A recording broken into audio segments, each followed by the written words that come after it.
Hi friends, welcome back. आज मैं 2025 में रिलीज हुई मूवी द लास्ट विश को एक्सप्लेन करूंगी। ये कहानी एक सिंगल मदर डेनिस की है, जिसकी एक 6 साल की बेटी है और उसे एक गंभीर बीमारी है। ये कहानी उस माँ की जर्नी के बारे में है, जिसकी बेटी को वो अपने ही सामने मरता हुआ देख रही है। तो देर ना करते हुए आइए जानते हैं द लास्ट विश की स्टोरी। मूवी के स्टार्ट में हम एक प्यारी सी बच्ची जेमरे को देखते हैं, जो अपने स्कूल में सभी के साथ डांस प्रैक्टिस कर रही थी। पर तभी उसकी तबीयत अचानक से खराब होती है और वो वहीं गिरकर बेहोश हो जाती है। जल्दी जल्दी में उसे हॉस्पिटल लाया जाता है। जेमरी की टीचर उसकी माँ डेनिस को कॉल करके सब कुछ बता देती है। डेनिस तुरंत ही हॉस्पिटल आती है।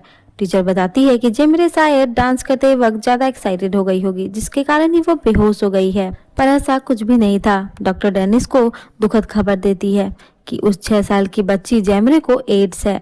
ये सुनकर तो जैसे डेनिस के पैरों तले जमीन ही खिसक जाती है। वो इस बात पर विश्वास ही नहीं कर पाती है कि उसकी इतनी छोटी सी बच्ची को एड्स है। डॉक्टर इसके लिए जेमरे के पिता के बारे में पूछती है, क्योंकि उन्हें डेनिस और उसके हस्बैंड के टेस्ट करने पड़ेंगे।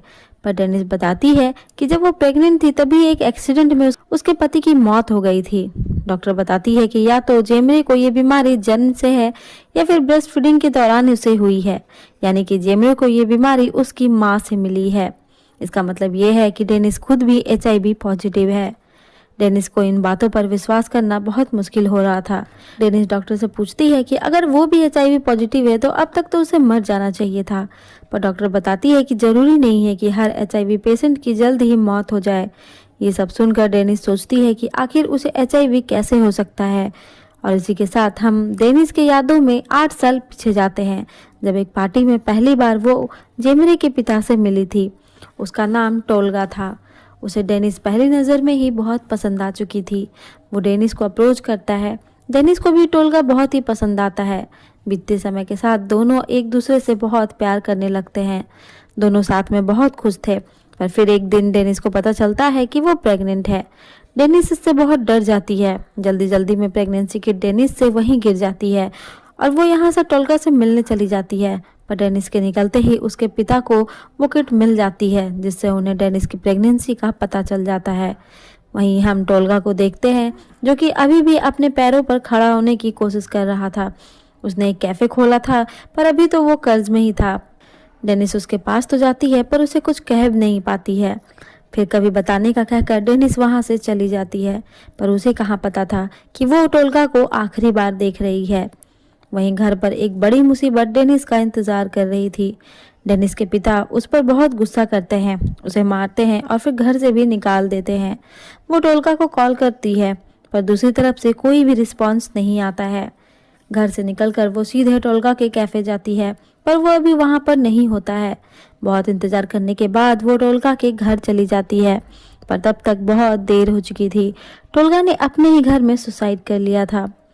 डेनिस को समझ नहीं आ रहा था कि आखिर उसने ऐसा क्यों किया। एक ही दिन में उसकी पूरी दुनिया उथल पुथल हो चुकी थी। वो समझ ही नहीं पाती है कि आखिर टोल्गा ने ऐसा क्यों किया। सीन प्रेजेंट में लौटती है, तब डेनिस को पता नहीं था कि टोल्गा यूं उसे अकेला छोड़कर क्यों चला गया था, पर अब उसे सब समझ आ जाता है।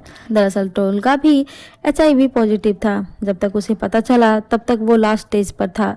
वो अपने एक्स गर्लफ्रेंड के घर जाता है और उसे बातें सुनाता है, क्योंकि उसी के कारण टोल्गा को ये बीमारी हुई थी। उसे समझ नहीं आ रहा था कि वो ये बात डेनिस से कैसे कहेगा, और उसे पता था कि अब तक डेनिस भी इन्फेक्टेड हो चुकी होगी। वो डेनिस से ये सब नहीं कह सकता था और इसी शर्म से उसने अपनी जान ले ली थी। अब प्रेजेंट में रात में डेनिस ये बात अपनी सिस्टर इन लॉ यानी टोल्गा की दीदी को बताती है। यहाँ हमें पता चलता है कि फेरिदे, जो कि जेमरे की स्कूल टीचर है, साथ ही वो जेमरे की बुआ भी है, और टोल्गा के मरने के बाद उसी ने डेनिस को और जेमरे को संभाला है। फेरिदे ने ही उसे यहाँ रहने के लिए घर भी दिया है। साथ ही डेनिस फेरिदे के ही हस्बैंड ओस्मान के कैफे में काम भी करती है। डेनिस फेरिदे को सब बताती है कि उसे और जेमरे को HIV है, जो कि उन्हें टोल्गा से ही मिली है। फेरिदे भी ये बात सुनकर अपने आंसू रोक नहीं पाती है, क्योंकि उसी ने जेमरे को पाला है। वो उसको अपनी बच्ची की तरह चाहती है। फेरिदे को भी विश्वास नहीं होता है, पर इन सब के बाद भी वो डेनिस को हिम्मत देती है कि वो किसी अच्छे डॉक्टर से जेमरे का इलाज करवाएंगे और वो ठीक हो जाएगी। दूसरे दिन डेनिस अपने काम पर जाती है। यहाँ हमें पता चलता है कि ओस्मान डेनिस और जेमरे को पसंद नहीं करता है, वो बस फेरिदे की वजह से उन्हें झेल रहा है। पर एक दिन ओस्मान इन्हें बातें करता सुन लेता है, जिससे कि उसे सब बातें पता चल जाती है और अगले ही दिन वो डेनिस को काफ़ी खरी खोटी सुनाता है और काम से भी निकाल देता है। पर डेनिस ये बात फेरिदे को नहीं बताती है। वो कह देती है कि उसने अब जॉब छोड़ दी है क्योंकि उसे अब अपनी बेटी का ध्यान रखना है।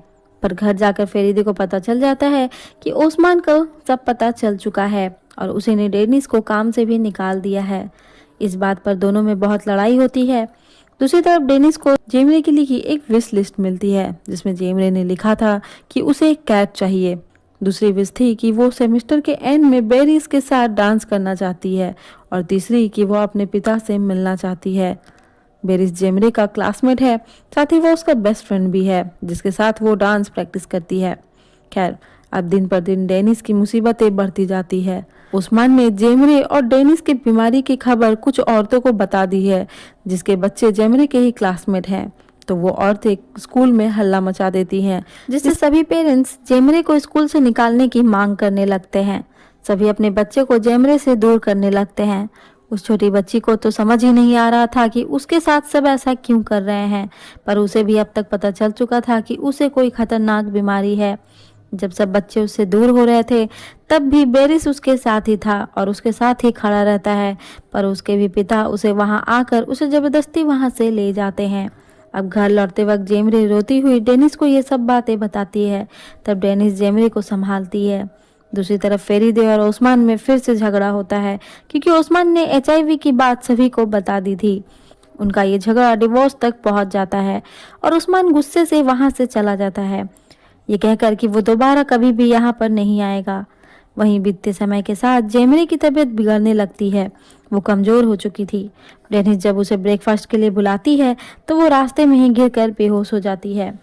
पर बेहोशी में वो अपने पिता को देखती है। वो देखती है कि वो अपने पिता के साथ है, दोनों साथ में बहुत खुश है। उसे ये सपना इतना अच्छा लगता है कि डेनिस के उठाने पर भी वो उठना नहीं चाहती है। फेरिदे के वहां पर आने पर डेनिस अपने पिता के घर जाती है, पर उसे देखते ही उसके पिता उसके मुंह पर ही दरवाजा बंद कर देते हैं। डेनिस बहुत रोती है कि उसकी बेटी बहुत बीमार है, वो बहुत अकेली हो चुकी है, उसे उनकी ज़रूरत है। पर डेनिस के पिता दरवाज़ा नहीं खोलते हैं। थककर वो फिर उसी जगह चली जाती है जहां वो टोल्गा से आखिरी बार मिली थी। डेनिस अब खुद को संभाल नहीं पाती है। वो टोल्गा को याद कर कर बहुत रोती है और कहती है कि उसे उन्हें अकेला छोड़कर नहीं जाना चाहिए था। पूरी रात डेनिस वहाँ रोती है, क्योंकि अपनी बच्ची के सामने उसे मजबूत रहना होगा। अगले दिन डेनिस को बताया जाता है कि जेमरे को स्कूल से निकाल दिया गया है। पर डेनिस स्कूल जाकर प्रिंसिपल से रिक्वेस्ट करती है कि जेमरे को कम से कम स्कूल के प्रोग्राम में डांस करने दिया जाए, क्योंकि ये उसकी लास्ट विश है। प्रिंसिपल भी डेनिस की तकलीफ को समझती है। वो उसकी मदद करने का प्रॉमिस करती है। डेनिस अब पूरी तरह से टूट चुकी है। वो अपनी ही आंखों के सामने धीरे धीरे अपनी बेटी को मरता हुआ देख रही है। डेनिस अब अपनी बेटी की सारी विश पूरी कर देना चाहती है। वो जेमरे को कैट लाकर देती है। पूरा दिन उसी के साथ रहती है, घुमाती है, ताकि जेमरे खुश रहे। डेनिस फेरिदे से अपने पिता के बारे में बताती है कि वो गई थी उनके पास, पर उन्होंने उनके मुंह पर ही दरवाजा बंद कर दिया। फेरिदे उसे हिम्मत बांधती है कि उसे पुरानी बातें भूल जानी चाहिए। पर फेरिदे खुद फिर डेनिस के पिता के घर जाती है। पहले तो वो उससे बात नहीं करना चाहते थे, पर फेरिदे के दबाव डालने पर वो उसे सुनने के लिए तैयार हो जाते हैं। तब फेरिदे उन्हें डेनिस की सारी कंडीशन बताती है और कहती है कि उन्हें उनकी ज़रूरत है। वो चाहती है कि वो जेमरे से मिले और उसके साथ खड़े रहें। दोनों बात कर ही रहे थे कि तभी फेरिदे को डेनिस का कॉल आता है कि जेमरे हॉस्पिटल में है, क्योंकि वो आंखें नहीं खोल रही है। फेरिदे जल्दी में वहां से चली जाती है और डेनिस के पिता को भी वहां आने का कहती है। हॉस्पिटल में डॉक्टर बताती है कि जेमरे की इम्यून सिस्टम ने अब पूरी तरह से काम करना बंद कर दिया है। अब कोई भी दवा या इलाज उस पर काम नहीं कर रही है।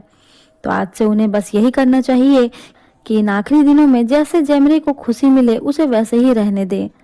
ये सुनकर डेनिस पागल सी हो जाती है कि अब उसकी बेटी कुछ ही दिनों के लिए उसके साथ है। वो दुख में बड़बड़ाती हुई हॉस्पिटल से बाहर जाकर रोने लगती है। पर तभी डेनिस के पिता भी वहां आ जाते हैं और डेनिस की बातें नहीं सुनने के लिए उससे माफ़ी मांगते हैं और कहते हैं कि अब वो हमेशा उसके साथ रहेंगे। वो उन्हें माफ़ नहीं कर पाए थे, पर डेनिस उन्हें माफ़ कर दे। डेनिस भी उन्हें माफ़ कर देती है, जिसके बाद वो तीनों जेमरी के होश में आने का इंतज़ार करते हैं। जेमरी के होश में आते ही वो अपने नाना से मिलती है। डेनिस के पिता अब अपनी पोती का पूरा ख्याल रखते हैं। देखते देखते लास्ट सेमेस्टर का डांस का दिन भी आ जाता है। प्रिंसिपल ने भी सभी को इसके लिए मना लिया था। सभी को जेमरी के लिए काफ़ी बुरा भी लग रहा था, खासकर बेरिस के पिता को, क्योंकि उन्होंने जेमरी के साथ अच्छा बिहेव नहीं किया था। रात में आखिरकार जेमरी बेरिस के साथ डांस करने के लिए आती है। यहाँ ओस्मान को भी अपनी गलती का अंदाजा हो जाता है और वो भी जेमरी का डांस देखने वहाँ आता है।